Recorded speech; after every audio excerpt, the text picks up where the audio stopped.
দেশ ভেন্যু বা সূচি চূড়ান্ত না হলেও আইসিসি চ্যাম্পিয়ন্স ট্রফি বের হয়েছে বিশ্ব ভ্রমণে, যা শুরু হয়েছে 16 নভেম্বর পাকিস্তানের রাজধানী ইসলামাবাদ দিয়ে।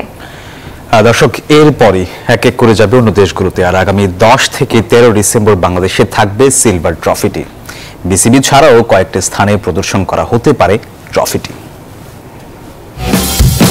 আইসিসি চ্যাম্পিয়ন্স ট্রফির দেশ বা ভেন্যু এখনো অজানা। ভারত পাকিস্তান দ্বন্দ্বে আদৌ কি আয়োজক হতে পারবে পাকিস্তান, নাকি হাইব্রিড মডেলে মাঠে গড়াবে আসর? এমন অনিশ্চয়তার মাঝেই বিশ্ব ভ্রমণে বের হচ্ছে ট্রফি, যা শুরু হয়েছে পাকিস্তানের রাজধানী ইসলামাবাদ দিয়ে।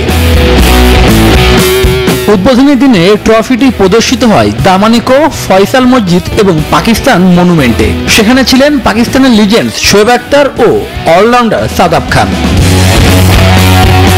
আন্তর্জাতিক সফর শুরু করার আগে স্কুল, কলেজ এবং আইকনিক ল্যান্ডমার্কে থাকবে ট্রফি। 16 থেকে 25 নভেম্বর পর্যন্ত পাকিস্তান ভ্রমণ শেষে ট্রফিটি বাকি দেশগুলো ভ্রমণে বের হবে। এ মাসের 26 থেকে 28 তারিখ আফগানিস্তান, 10 থেকে 13 ডিসেম্বর বাংলাদেশ ভ্রমণে আসবে ট্রফি। লাল সবুজের দেশে পৌঁছে টাইগার ক্রিকেটারদের ফটো সেশনের উদ্দেশ্যে যাবে বাংলাদেশ ক্রিকেট বোর্ডে। বাকি স্থানগুলো এখনো চূড়ান্ত করতে পারেনি বিসিবি।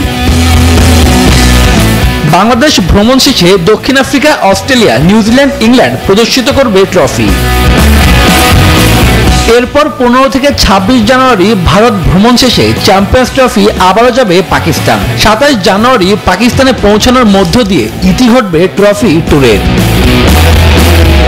সব ঠিক থাকলে আগামী 18 থেকে 8 দল নিয়ে মাঠে গড়ানোর কথা বৈশ্বিক এই টুর্নামেন্টের। শুভদেবনাথ, নিউজ 24।